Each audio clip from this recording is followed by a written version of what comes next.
ನನ್ನ ಜೀವನ ಶೈಲಿ ಮತ್ತು ನನ್ನ ಮನೆಯ ವಾತಾವರಣ, ನನ್ನ ಸಂಸಾರ ಅಂದರೆ ನಾನು ನನ್ನ ತಂದೆ, ಅದು ಪ್ರಪಂಚನೇ ಆಗ್ಬಿಟ್ಟಿದೆ ನಮ್ದು.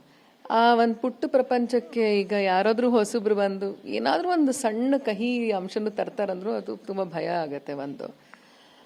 ಹೀಗೆಲ್ಲ ಯೋಚನೆ ಮಾಡ್ತಾ ಮಾಡ್ತಾ ಇತ್ತೀಚಿನ ಕಾನೂನು ದಿನಗಳಲ್ಲಿ ಏನಾಗಿದೆ ಅಂತ ಹೇಳಿದ್ರೆ 40 ವರ್ಷ ಮೇಲ್ಪಟ್ಟವರಿಗೆ 50 ವರ್ಷದ ವಯೋಮಿತಿ ತನಕ, 40ರಿಂದ 50 ವರ್ಷದ ವಯೋಮಿತಿಯ ತನಕ IVF ಇನ್ವರ್ಟು ಫರ್ಟಿಲಿಟಿ ಇದನ್ನ ಮಾಡಲಿಕ್ಕೆ ಅದಕ್ಕೆ ಯಾವ ಮೇಲ್ ಪಾರ್ಟ್ನರ್ನ ಅವಶ್ಯಕತೆ ಇಲ್ಲ, ಅಥವಾ ನನ್ನ ರೆಪ್ರೆಸೆಂಟೇಷನ್ ಕೊಡೋ ಅವಶ್ಯಕತೆನೂ ಇಲ್ಲ. ತಂದೆ, ಅಣ್ಣ, ತಮ್ಮ, ಗಂಡ, ಸ್ಪೌಸ್, ಗೆಳೆಯ ಯಾವುದೂ ನಾನು ಹೇಳೋ ಅವಶ್ಯಕತೆನೇ ಇಲ್ಲ. ನನಗೆ ಆ ಇಡೀ ಪೂರ್ತಿಯ ಹಕ್ಕನ್ನು ಕಾನೂನು ನಮಗಿವತ್ತು ಮಾಡಿಕೊಟ್ಟಿದೆ.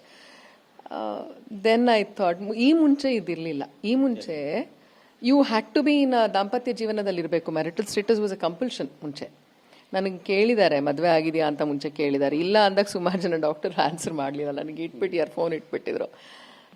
ದೆನ್ ನಾನು ಹಾಗೆ ವಿಚಾರನ ಕಾಂಟೆಂಪ್ಲೇಟ್ ಮಾಡ್ತಾ ಇದ್ದೆ ಸ್ವಲ್ಪ ವರ್ಷಗಳಿಂದ. ಆಮೇಲೆ ಮನಸ್ಸು ತಡಿಲಿಲ್ಲ. ಅದೊಂದು ಒಂದ್ಸತಿ ಹೋಯ್ತು ಅಂದರೆ ಆಮೇಲೆ ನಮಗೆ ಹೆಣ್ಮಕ್ಳಿಗೆ ನಮ್ದೊಂದು ಬಯೋಲಾಜಿಕಲ್ ಸೈಕಲ್, ನಮಗೊಂದು ಲಿಮಿಟೇಷನ್ ಇದೆ ಒಂದು ವಯಸ್ಸಿನ ತನಕ. ಆ ವಯೋಮಿತಿ ಒಳಗಾಗಿ ನಾನು ಏನೇ ಕನಸುಗಳಿದ್ರು ನಾನು ಅಷ್ಟರಲ್ಲೇ ಮುಗಿಸ್ಕೊಳ್ಬೇಕೇ ವಿನಃ ಮತ್ತೆ ಆನಂತರದಲ್ಲಿ ಅಂತ ಹೇಳಿದ್ರೆ ನನ್ನ ದೇಹ ಸ್ಥಿತಿ ಅದಕ್ಕೆ ಸಪೋರ್ಟ್ ಮಾಡಲ್ಲ ಅನ್ನೋದು ಎಲ್ಲರಿಗೂ ಗೊತ್ತಿರೋ ವಿಷಯನೇ.